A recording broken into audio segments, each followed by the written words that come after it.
Picture this: millions of American families on the brink of seeing their healthcare premiums soar dramatically, potentially crippling their budgets and access to essential medical care. That's the urgent reality staring down Republicans in Congress as they grapple with the expiration of enhanced Obamacare tax credits. But here's where it gets controversial. A faction of moderate GOP lawmakers is pushing back against their own party's hardliners, sparking a heated debate on balancing fiscal conservatism with protecting everyday working people. And this is the part most people miss: the political fallout could reshape the midterm elections in ways that surprise us all. A coalition of frontline House Republicans, spearheaded by Representatives Jeff Van Drew from New Jersey and Jen Kiggans from Virginia, along with 12 other members, fired off a public letter to Speaker Mike Johnson on Tuesday. They urged him to tackle the looming expiration of the boosted Obamacare tax credits right after the government shutdown wraps up.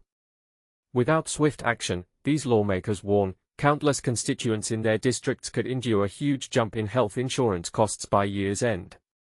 To put it simply, these subsidies, which are government-funded discounts, help lower-income families afford coverage on the Affordable Care Act, ACA, marketplaces.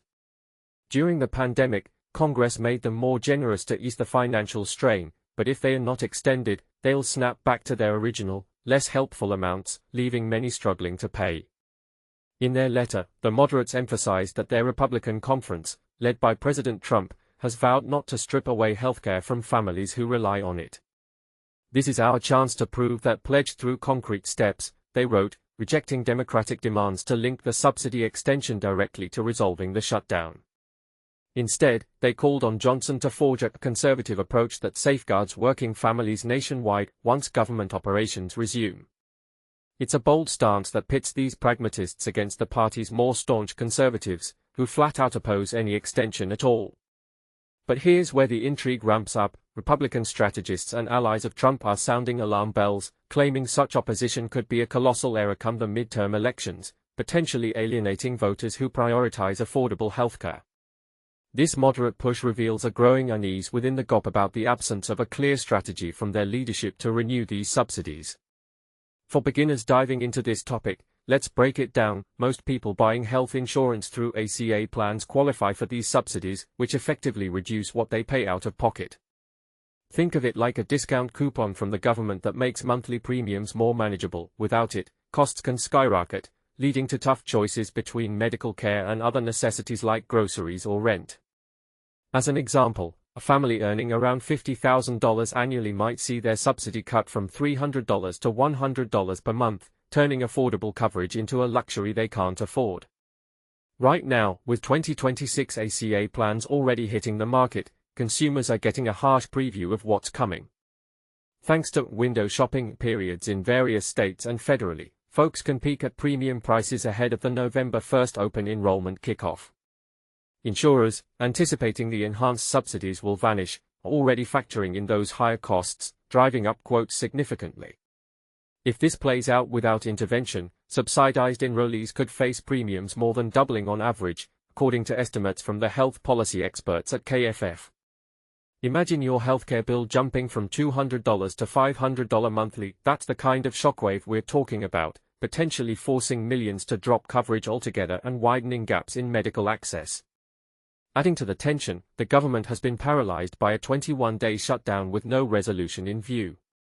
Democrats are holding firm, refusing to back a straightforward funding bill to restart operations unless it includes renewing these enhanced tax credits plus other tweaks to spending and allocations.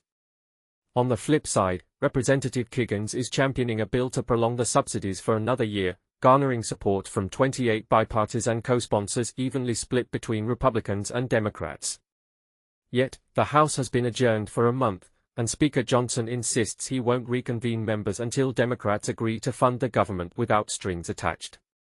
It's a standoff that highlights the deep divide, but one that moderates argue could be bridged by prioritizing people's health over ideological purity. Now, here's the controversial twist that's fueling heated discussions. While extending subsidies might appeal to moderates and protect vulnerable families, hardline conservatives view it as government overreach, potentially ballooning the national debt and undermining free market principles in healthcare. Is this a necessary lifeline for working Americans, or a slippery slope toward bigger entitlement programs?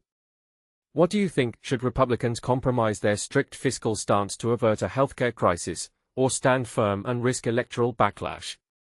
Does tying subsidies to the shutdown make sense as leverage, or is it just political brinkmanship? Share your opinions in the comments below. I'd love to hear differing viewpoints and spark a thoughtful conversation.